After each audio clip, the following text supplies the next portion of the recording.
Hallo und herzlich willkommen zu meinem Deutsch-Podcast, heute zum Thema Doom-Scrolling. Eigentlich kennt das jeder von uns. Das endlose Scrollen durch unsere Nachrichtenfeeds, das ständige Lesen von schlechten Nachrichten über Kriege, Katastrophen und Gefahren. Es ist schwierig, nicht hinzuklicken. Doch warum tun wir das und wie könnte man besser die richtige Balance finden? Und außerdem werden wir auch die Frage klären, was der Begriff Doomscrolling überhaupt bedeutet. Angefangen von der Pandemie zu verschiedensten Kriegen und Konflikten, gefolgt von Erdbeben und Naturkatastrophen. Unsere Nachrichten sind meistens mit verstörenden Schlagzeilen und Bildern gespickt. Obwohl wir uns bewusst sind, dass dieses endlose Konsumieren von negativen Nachrichten kein erfreuliches Ende haben wird, scrollen wir dennoch weiter. Und genau hier setzt das Doomscrolling ein. Dieses Kunstwort ist eine Kombination der Wörter Doom, Untergang, Verderben, und Scrollen. Es beschreibt das endlose Durchlesen negativer Nachrichten oder Nachrichtentitel, obwohl man schon weiß, dass sich die eigene Stimmung dadurch nicht mehr bessern wird. Besonders seit der Corona-Pandemie hat sich der Begriff des Doomscrollings etabliert. Auf den ersten Blick scheint dieses Phänomen paradox zu sein, aber es lässt sich trotzdem sehr gut erklären. Es geht hier nämlich um den sogenannten Negativity Bias oder um die Neigung des Menschen zur Negativität. Der springende Punkt ist, dass negative Informationen einen stärkeren Einfluss auf unser Verhalten und unsere Gedanken haben als positive. Und warum ist das so?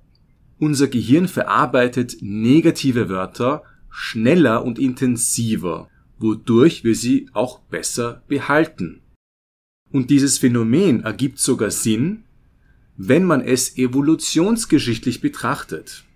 Denn in der Steinzeit waren die Menschen verschiedensten Gefahren, unter anderem wilden Tieren, ausgesetzt. Und daher war es lebenswichtig, Warnungen und Gefahren rechtzeitig wahrzunehmen. Und deshalb versucht unser Gehirn heute immer noch, Unsicherheit zu bekämpfen, indem es möglichst viele Informationen sammelt.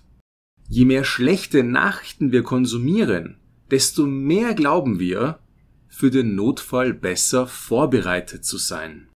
Hier sitzen wir aber einem großen Irrtum auf, denn während diese Strategie in einer steinzeitlichen Umgebung hilfreich gewesen sein mag, ist sie bei Apps und Nachrichtenfeeds ziemlich ineffektiv. Und ein zweiter Schlüsselpunkt ist nämlich auch das Design und die Konzipierung dieser Nachrichten-Apps. Diese Apps sind genauso entwickelt worden, dass sie unsere Aufmerksamkeit maximal binden können. Und die Entwickler dieser Apps nutzen dabei diverse psychologische Tricks. Nummer 1. Vielleicht will man die Timeline nur kurz überfliegen, aber in Wirklichkeit bleibt man dann doch viel länger hängen als geplant, weil eben ständig neuer Inhalt dazukommt. Und das ähnelt dem Essen von Chips. Denn wenn man Chips isst, dann erlebt man das oft so, dass man nur sehr schwer wieder aufhören kann, diese Chips zu essen. Ein weiterer Trick der App-Designer ist der Pull-to-Refresh-Mechanismus. Und ich bin mir sicher, dass ihr und du dieses nach unten ziehen schon bei vielen Apps bewusst oder unbewusst gemacht habt. Indem wir nämlich in einer App nach unten ziehen, um unsere Timeline zu aktualisieren, wissen wir nicht, was uns erwartet. Und genau dieses Konzept gibt es auch bei einem einarmigen Banditen im Casino. Wir wollen gerne wissen, welche Belohnung auf uns wartet, und deshalb ziehen wir wiederholt am Hebel. Und genau dieses Verhalten setzt das Glückshormon Dopamin frei und das erzeugt ein Gefühl der Euphorie, das wir wiederholen möchten. Und deshalb ziehen wir es so gerne bei unseren Apps nach unten, um unsere Timeline zu aktualisieren. Und da gibt es noch zwei andere Stoffe im Körper, die eine wichtige Rolle spielen: Serotonin und Cortisol. Das Anschauen oder das Lesen bedrückender Nachrichten kann sich nämlich schlecht auf unseren Serotoninspiegel auswirken.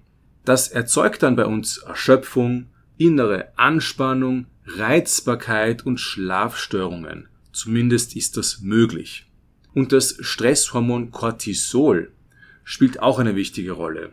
Und zwar ermöglicht es uns, das Cortisol, bei Stress kurzfristig leistungsfähig zu sein. Also in Stresssituationen können wir funktionieren. Aber auf Dauer kann das sehr schädlich sein und zu chronischem Stress führen.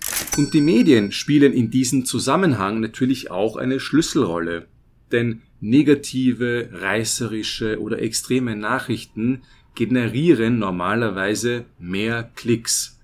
Und an dieser Stelle ist es wirklich wert, sich mit der Frage zu beschäftigen, wie Qualitätsjournalismus definiert wird und welcher Nachrichtenstil seriös, ausgewogen und weniger sensationell ist. Schließlich ist es natürlich sinnvoll, wenn man sich über aktuelle Ereignisse informiert, aber trotzdem können wir uns ein paar Tipps ansehen, wie man Doomscrolling vermeiden kann. Tipp Nummer 1. Man könnte den Tag zuerst einmal ohne Nachrichten und ohne Smartphone starten. Erst nach einer bestimmten Zeit dann das Smartphone in die Hand nehmen. Tipp Nummer 2. Man setzt eine ganz bestimmte Zeit fest, in der man den Nachrichtenfeed aufmacht. Und je konkreter die Uhrzeit ist, je konkreter dein Plan ist, desto besser kannst du oder können wir zusammen dieses endlose Scrollen vermeiden. Und der Tipp Nummer 3 für den heutigen Podcast: seinen eigenen Nachrichtenkonsum reflektieren. Und das könnte beispielsweise mit den folgenden Fragen geschehen. Frage Nummer 1. Welche Nachrichten konsumiere ich eigentlich? Was sehe ich mir eigentlich jeden Tag hier an? Zweite Frage. Wie fühle ich mich danach? Wie fühle ich mich, nachdem ich diese Nachrichten gelesen habe? Nächste Frage könnte sein: Wie ist der journalistische Stil der Nachricht, die ich gerade konsumiere oder die ich gerade konsumiert habe? Das könnte man sich ein bisschen genauer ansehen und darüber reflektieren.